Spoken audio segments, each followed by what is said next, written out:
Assalamualaikum warahmatullahi wabarakatuh. Bismillahirrahmanirrahim. Alhamdulillah wa syukrulillah. Thumma salatu wassalamu ala rasulillah Nabiyyina Muhammad ibn Abdillah wa ala alihi wa ashabihi wa mawalah. La hawla wa la quwwata illa billah, amma ba'd.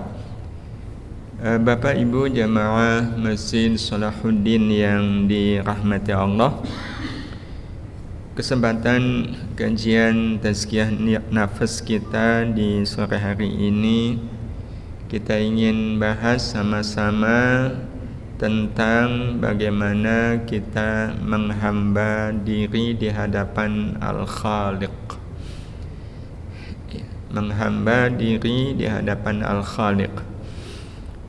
Ini kita ingin menguatkan kembali apa yang kita sudah sampaikan di pertemuan yang lalu. Menghamba diri di hadapan Al-Khaliq. Ini sebenarnya menjadi keniscayaan karena siapapun kita hanyalah hamba di hadapan Al-Khaliq, Sang Pencipta. Kita ini bukan siapa-siapa, kita hanyalah hamba di hadapan Allah. Dan ini status yang nggak bisa dihindari.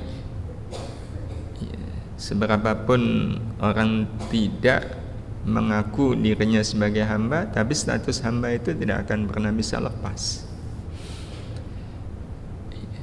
Semua kita adalah hamba di hadapan Allah. Wa ma ana illa abdun lillah. Tiadalah saya kecuali hamba bagi Allah. Apapun kita, siapapun kita, tidak pernah lepas sebagai hamba Allah. Kita bisa saja jadi pimpinan, kita bisa saja jadi bawahan, kita bisa saja jadi suami, jadi istri, jadi anak, jadi orang tua. Tapi di atas semuanya kita adalah hamba Allah. Nah, pertanyaannya, siapa hamba Allah itu? Hamba Allah adalah sosok yang mengisi hidupnya dengan amal baik yang dilakukan dengan sepenuh jiwa. Kita tahu hidup tidak akan pernah lepas dari amal. Tidak mungkin orang hidup tanpa amal. Nah, pada saat kita menyadari bahwa saya adalah hamba Allah, dan maka pengertian ini pasti akan terwujud. Jadi bisa jadi sebagai suami punya amal sebagai seorang suami. Tetapi tetap saja waktu seorang suami beramal, dia nggak bisa lepas statusnya sebagai hamba Allah. Maka walaupun dia beramal sebagai suami, tapi beramalnya itu tetap sebagai hamba Allah. Istri juga sama. Inilah sebenarnya hakikat hamba Allah. Jadi beramal baik dengan sepenuh jiwa. Dan memang pilihannya sepenuh jiwa. Soal beramal, semua orang pasti beramal. Tetapi dalam soal beramal ini, Bapak Ibu yang dirahmati Allah, pilihannya ada 4. Ada 4 macam jenis beramal. Dan siapapun kita, pada saat kita beramal, apapun amalnya, itu tidak akan pernah lepas dari satu di antara 4 macam ini. Apapun amalnya, tidak dibedakan apakah amalnya itu amal duniawi atau amal ukhrawi. Jadi kayak kita tadi sama-sama sholat asar, itu kita sholat asar pasti akan masuk satu di antara 4 macam jenis ini. Sebagaimana kalau seandainya kita makan, kita tidur, itu tidak akan pernah lepas dari satu di antara 4 macam jenis beramal. Apa itu? Yang pertama, beramal sepenuh nafsu. Jadi memang beramalnya sepenuh nafsu. Ciri orang beramal sepenuh nafsu itu adalah orientasinya senang-senang. Ada kesenangan duniawi yang bisa dia peroleh dari beramal itu. Jadi bisa jadi amalnya sholat. Ada orang yang sholat tapi sepenuh nafsu. Kok bisa? Ya biar dipuji sebagai ahli sholat. Kan orientasinya pujian. Pujian itu kesenangan. Jadi sepenuh nafsu itu tidak harus pergi ke diskotik seneng-seneng. Ya kalau itu jelas ya. Iya, jelas. Atau ngerasani orang itu kayaknya sepenuh nafsu. Jadi kalau dosa itu hampir bisa cenderungnya ke sepenuh nafsu. Tapi sekali lagi amal akhirat pun bisa ya sepenuh nafsu.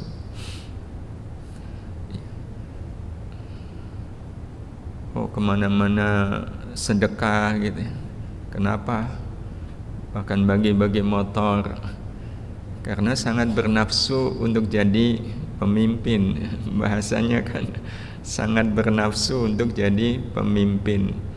Udahlah berbaik-baik dengan semua orang. Berarti dia berbaik-baik itu sepenuh nafsu. Nah yang kedua, beramal sepenuh akal. Nah kalau akal itu orientasinya keuntungan. Ada keuntungan dunia yang diperoleh. Ngaji yuk. Ada snacknya enggak? Oh, kalau nggak ada snacknya rugilah saya. Ya, ada makan siangnya enggak? Kan lumayan. Datang pengajian dapat makan siang. Ada keuntungan makan siang gratis. Ya, itu berarti beramal sepenuh akal. Ya.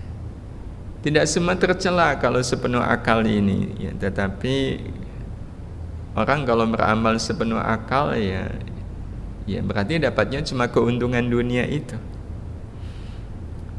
Saya dagang biar untung. Orang kalau dagang itu pakai sepenuh apa? Sepenuh akal kan.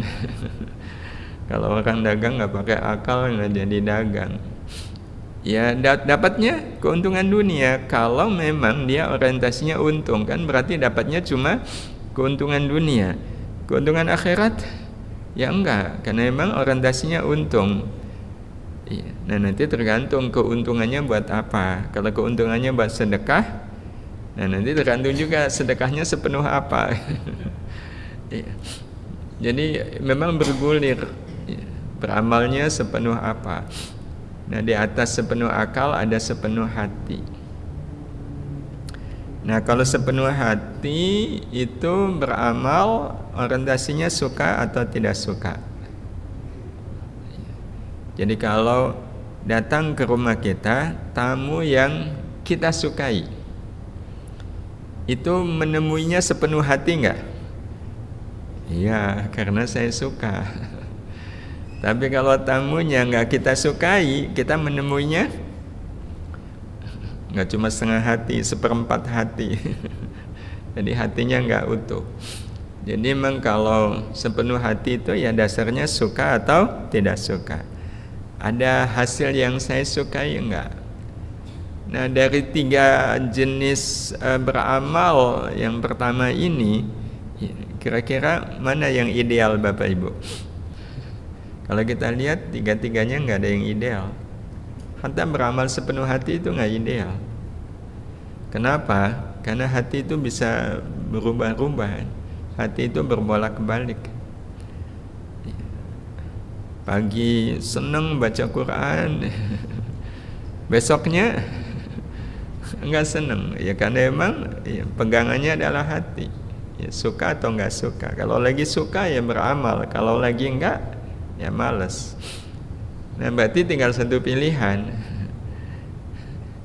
Nah, satu pilihan itu adalah beramal sepenuh jiwa. Nah, kalau 3 yang pertama nggak ideal, berarti yang ideal yang keempat. Sebab kalau yang keempat nggak ideal, ya udah nggak usah beramal. Berarti memang kalau kita perhatikan dari 4 macam jenis beramal ini, tidak ada pilihan bagi kita kecuali kalau beramal sepenuh jiwa. Ya. Dan orang kalau beramal sepenuh jiwa berarti dia beramal sebagai hamba Allah. Dan ini memang nyambung karena menjadi hamba Allah itu keniscayaan hidup. Ya, seperti apapun kita tidak bisa meletakkan status kita sebagai hamba Allah. Status hamba Allah itu melekat pada diri kita. Kalau status sebagai pegawai itu melekat atau nempel? Nempel. Pas ke kantor pegawai, pas kondangan kan rasanya nggak enak itu pas kondangan ada petugas pajak. Ada apa ini? Nggak enak kan disebutnya juga. Ya kondangan ya kita sebagai teman, sebagai kawan. Tapi kalau sebagai hamba Allah, kapan kita bisa meletakkannya? Nggak bisa. Hatta bapak ibu ke kantor ya tetap status sebagai hamba Allah dibawa, pulang ya dibawa juga status sebagai hamba Allah. Dan kalau status hamba Allah ini dipegangi betul, pasti orang akan beramal dengan sepenuh jiwa. Nah, karena ini adalah keniscayaan berkenaan dengan status yang nggak bisa dilepaskan, status kita itu hamba Allah, berarti memang apapun amal kita harus lakukan dengan sepenuh jiwa. Dan sekali lagi ini memang pilihan. Beramal sepenuh nafsu, akal, hati itu bukan pilihan. Kenapa? Mari kita lihat skemanya. Jiwa itu kan sosok ukhrawi di dalam raga kita. Kemarin kita sudah sampaikan. Allah hadirkan untuk kita agar raga menjabat erat tangan jiwa menjalani hidup di alam dunia secara ukhrawi.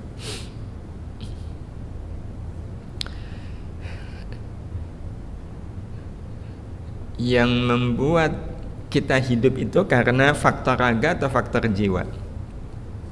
Jiwa. Iya, karena faktor jiwa. Raga ini justru hidup karena Allah memasukkan jiwa ke dalam raga. Nah, jiwa ini berasal dari akhirat. Hidup lama di alam akhirat. Maka wajar kalau selama jiwa ada di dalam raga, jiwa menginginkan semua aktivitas raga adalah aktivitas yang bernilai akhirat.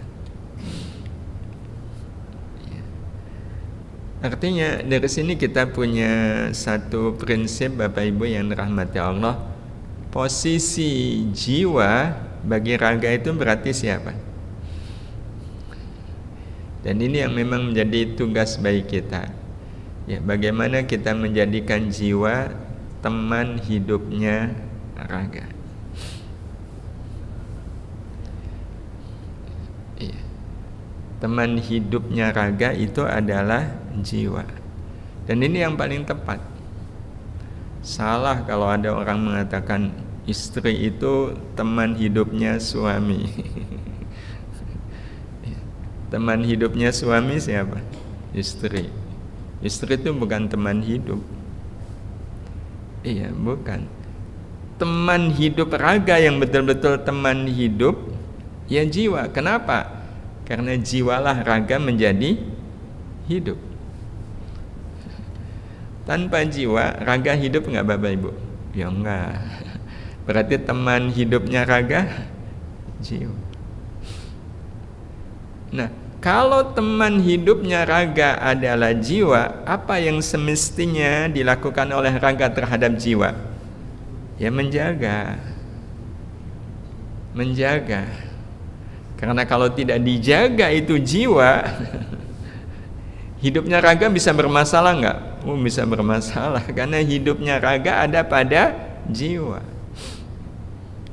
Kalau hidupnya suami kan tidak pada istrinya.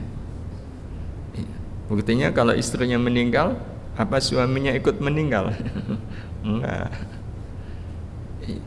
Tapi kalau raga itu hidupnya bergantung pada jiwa. Maka wajar kalau pengen raga hidup tanpa masalah, jaga jiwa. Dan ini betul. Rumus sehatnya raga ada pada sehatnya jiwa, itu betul. Dan jiwa yang sehat adalah jiwa yang dijaga. Nah, menjaganya, jiwa itu berasal dari akhirat. Jiwa itu berasal dari akhirat. Allah kemudian memasukkan jiwa ini ke dalam raga dengan satu tugas, temani raga menjalani hidup di alam dunia sampai batas yang ditentukan oleh Allah Subhanahu wa taala. Mari kita perhatikan Bapak Ibu.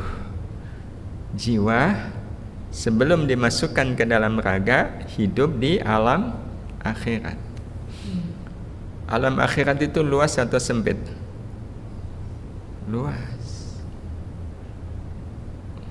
Luas, indah, betul? Terus oleh Allah, jiwa yang hidup lama di alam yang indah, alam yang luas, alam akhirat, oleh Allah dimasukkan ke dalam raga, di mana raga kita ukurannya berapa kilo kali berapa kilo.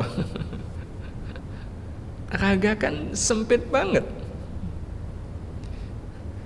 Jadi kita bisa bayangkan, sebenarnya jiwa kita di dalam raga itu susah nggak?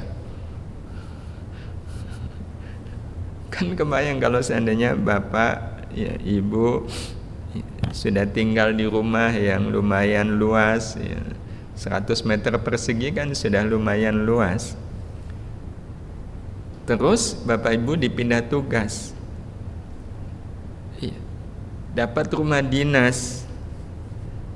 Rumah dinasnya tipe 2 meter persegi. Kebayang kalau bapak ibu harus tinggal di rumah tipe 2 meter persegi, itu kayak apa susahnya. Sebenarnya itu yang dialami oleh jiwa. Betul Bapak Ibu? Jadi jiwa ini sudah berkorban betul untuk raga. Mau tinggal di dalam raga yang sempit.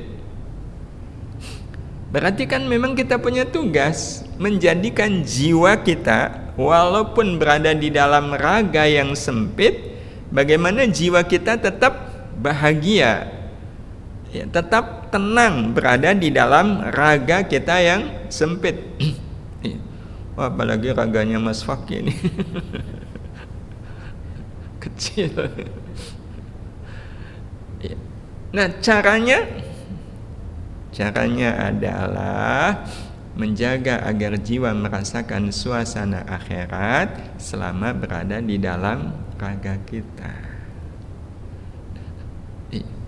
Itu tugas kita.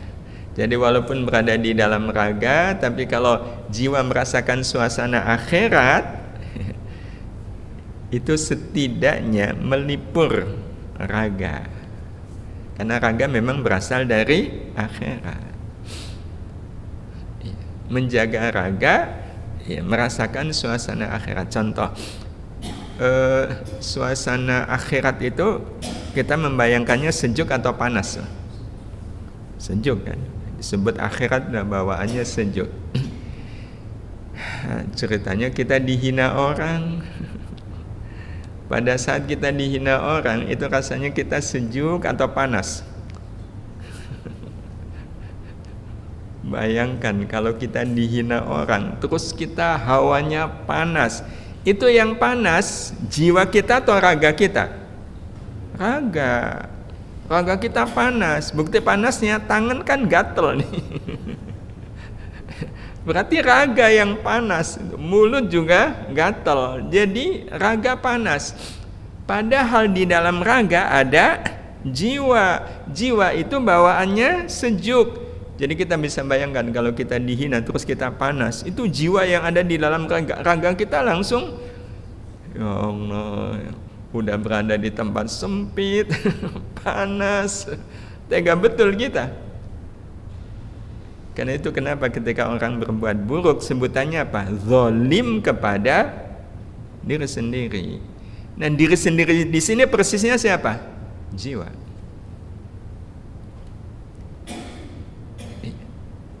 Jadi setidak-tidaknya kita harus menghadirkan suasana akhirat. Iya. Jadi kalau kita dihina orang tapi kita tetap sejuk, ya, itu jiwa bermasalah enggak? Enggak masalah.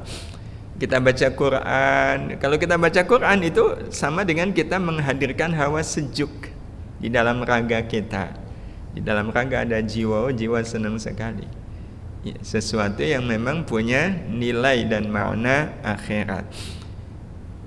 Sebenarnya kalau mau dianalogikan itu seperti semisal Bapak Ibu kan sudah jadi orang Jogja, sudah punya rumah di Jogja.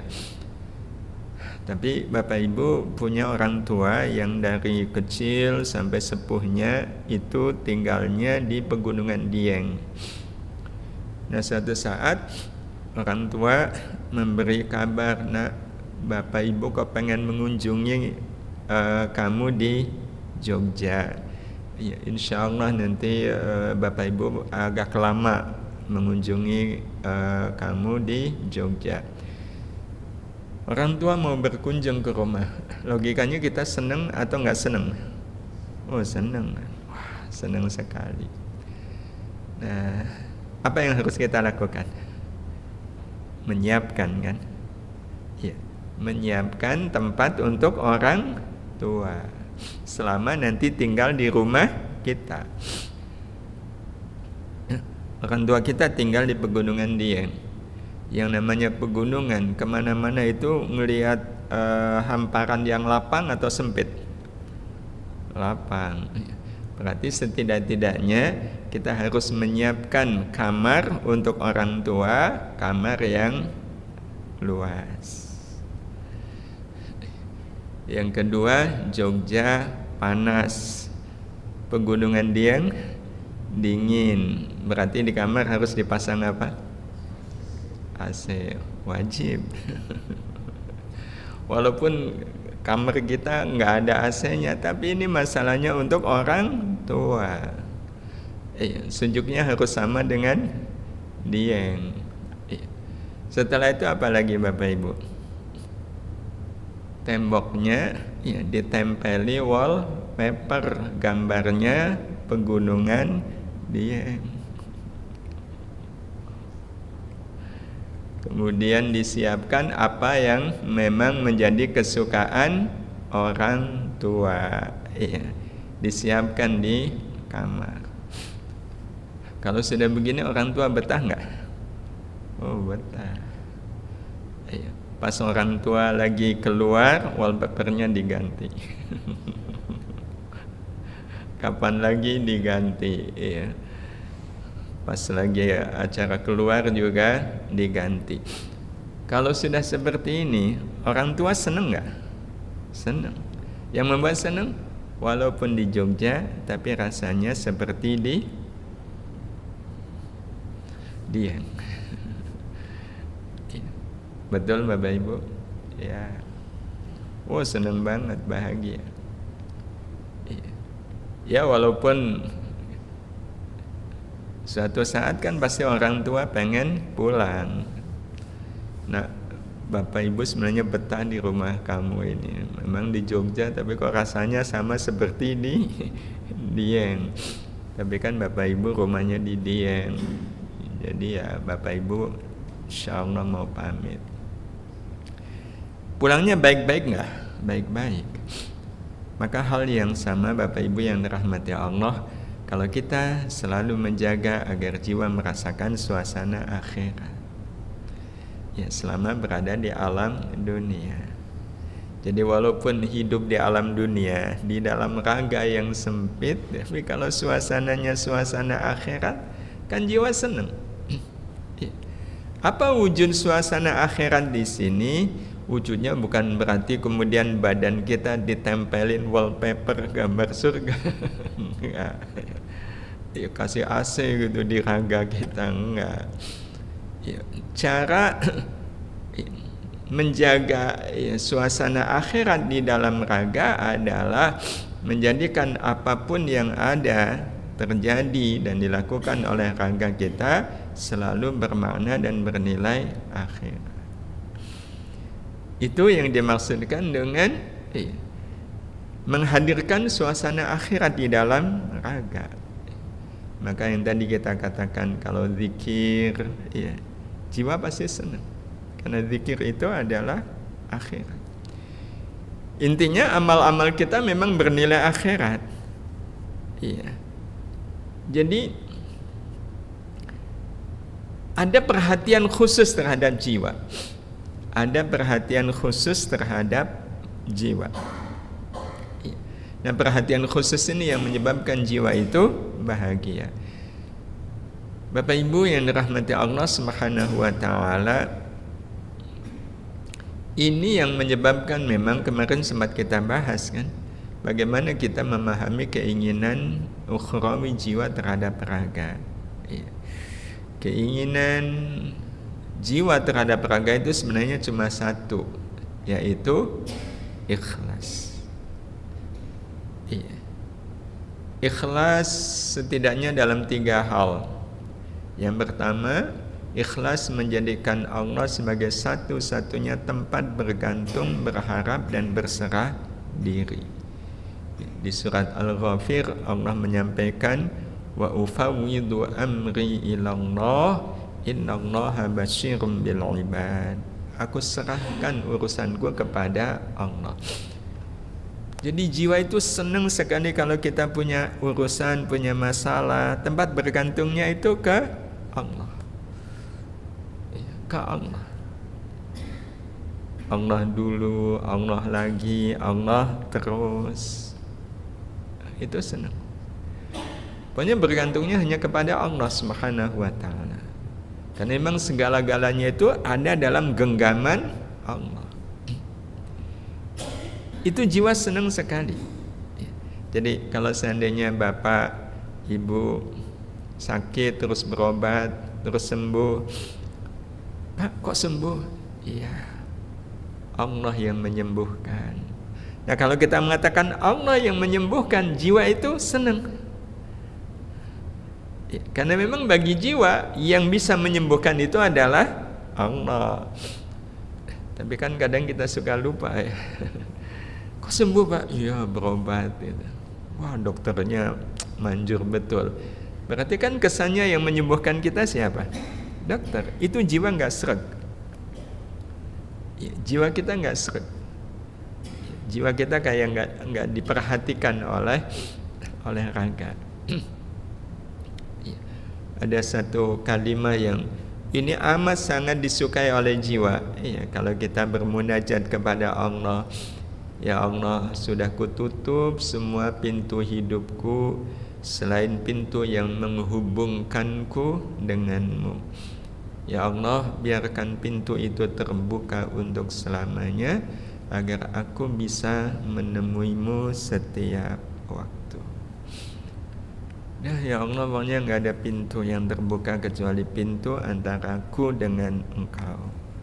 Aku sudah tutup pintu harapan kepada makhluk, pintu bergantung kepada makhluk. Berserah diri sepenuhnya kepada Allah. Jadi kita betul-betul tulus bergantung kepada Allah. Orang yang tulus bergantung kepada Allah, Allah pasti akan mengurus. Kalaupun kita banyak kendala, Allah punya kendali. Kendala banyak, tapi semuanya berada dalam kendali Allah. Tugas kita mengangkat tangan, Allah yang akan turun tangan. Oh, itu jiwa senang sekali. Jiwa senang sekali. Yang paling dibenci oleh jiwa itu kalau sampai bergantungnya ke dukun, percaya ke dukun, wah itu jiwa kayak di apa namanya. Dan sangat boleh jadi kalau sudah begini jiwa itu kayak bercerai dengan raga sendiri-sendiri. Nauzubillah. Nah, ikhlas yang kedua yang diinginkan oleh jiwa adalah beramal semata karena dan untuk Allah. Qul inna salati wa nusuki wa mahyaya wa mamati lillahi rabbil alamin. Salatku, ibadahku, hidupku dan matiku itu untuk Allah. Untuk Allah itu maksudnya ya saya serahkan sepenuhnya kepada Allah. Berserah diri kepada Allah. Menyerahkan segala urusan hanya kepada Allah. Dan Bapak Ibu yang dirahmati Allah, jiwa kalau tahu raga berbuat itu semata-mata untuk Allah Subhanahu wa taala, jiwa itu betul-betul tersanjung. Betul-betul berserah diri, dan ini kan watak hamba Allah Subhanahu wa taala. Watak hamba Allah Subhanahu wa taala. Orang yang raganya beramal betul-betul berserah diri kepada Allah, jiwa juga akan menunjukkan perhatiannya kepada raga. Ini yang dimaksudkan dengan orang yang beramal dengan sepenuh jiwa. Keberserahan dirinya kepada Allah itu utuh, berarti sepenuh jiwa. Ada orang, mungkin kita pernah baca kisahnya, mau berangkat haji. Pas berangkat tuh pakai kursi roda didorong. Sampai di tanah suci kok bisa jalan. Kenapa? Karena waktu di tanah suci, entah kenapa orang beramal itu betul-betul sepenuh jiwa. Dan itu betul.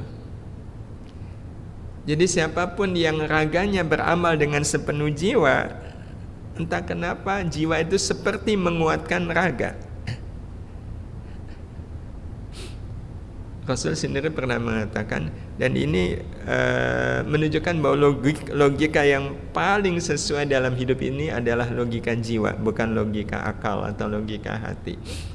Kalau secara logika Bapak Ibu, kalau malam kita tahajud, apalagi tahajudnya dari jam 2 sampai menjelang subuh, kira-kira masuk kantor bawaannya apa? Ngantuk. Itu kan logika akal. Kenapa ngantuk? Kurang tidur. Itu kan akal. Tapi logika jiwa nggak mengatakan begitu.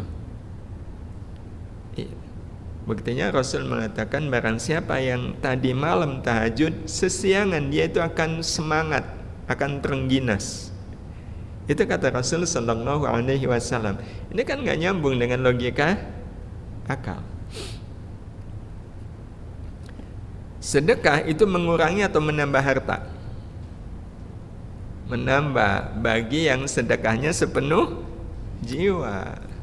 Jadi memang syaratnya itu harus sepenuh jiwa.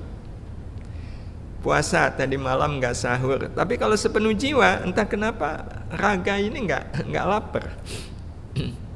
Jadi sebenarnya ada simbiosis mutualisme antara jiwa dengan raga. Jadi ketika raga sangat menjaga jiwa, jiwa akan sangat menjaga raga. Kemarin saya ketemu dokter.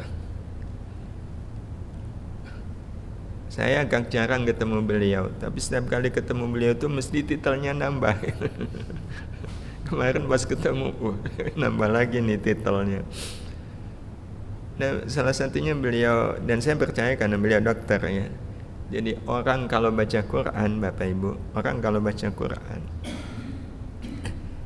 tapi syaratnya sepenuh jiwa, itu bacaan Quran bisa membunuh sel-sel kanker yang kalau dibiarkan bisa tumbuh menjadi potensi kanker. Bisa mati itu virus-virus ya. Karena bacaan Quran. Itu kan artinya ketika kita beramal sepenuh jiwa, insya Allah raga akan terjaga. Bahkan yang kadang spektakuler itu pernah Bapak Ibu baca jenazah yang sudah dikubur belasan tahun, 20 tahun tapi masih utuh. Itu kita bisa jamin pasti ya, di raga seperti ini pernah bersemayam jiwa yang sangat dijaga oleh raga. Ya, sehingga walaupun jiwanya pergi, ya, seolah nggak disentuh oleh kematian. Padahal kan sebenarnya raganya mati, tapi masih bisa utuh. Ya, itu menunjukkan Bapak Ibu yang rahmati Allah Subhanahu wa taala, seorang hamba Allah Subhanahu wa taala akan beramal sepenuh jiwa. Nah, karena itu memang menjadi tugas kita. Apapun yang kita lakukan itu harus karena panggilan jiwa. Harus karena panggilan jiwa. Artinya jiwa ini nggak boleh kemudian merasa diabaikan oleh kita. Yang kadang itu tanpa sadar kita lakukan. Jadi contoh sederhana, kalau malam lihat jam pukul 3 kita bangun, kalau kita tanya jiwa mau apa? Apa kata jiwa? Ya sholat kan, maunya jiwa. Jiwa seneng kalau diajak sholat kan. Tapi kalau kita tanya raga maunya tidur. Terus kita yang mana? Kalau tidur itu jiwa kecewa. Loh, kok saya nggak dapat bagian? Saya nggak dapat bagian. Soalnya ngantuk banget deh, males banget. Para ulama memberi nasihat, kalau seandainya kita bangun malam, mau tahajud kok berat, kata orang-orang alim, tetaplah bangun untuk sholat malam walau hanya 1 rakaat witir. Untuk menunjukkan kita betul-betul tidak mengabaikan jiwa sama sekali. Tetap ada perhatian kepada jiwa. Males banget baca Quran, ya nggak apa-apa. Yang penting tetap baca Quran walau 1 juz.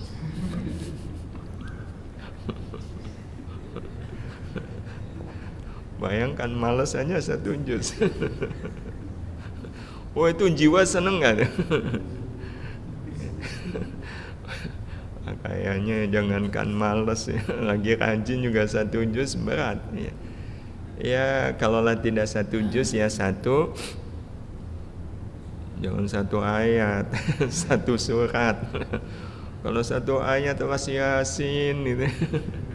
Kata jiwa, ya Allah pelit amat ini. Saya cuma dikasih 2 huruf Yasin. Paling enggaklah 1 surat. Iya. Itu artinya kita tetap ada perhatian jiwa. Artinya semua aktivitas hidup kita Bapak Ibu, pastikan di situ ada hak jiwa yang kita penuhi.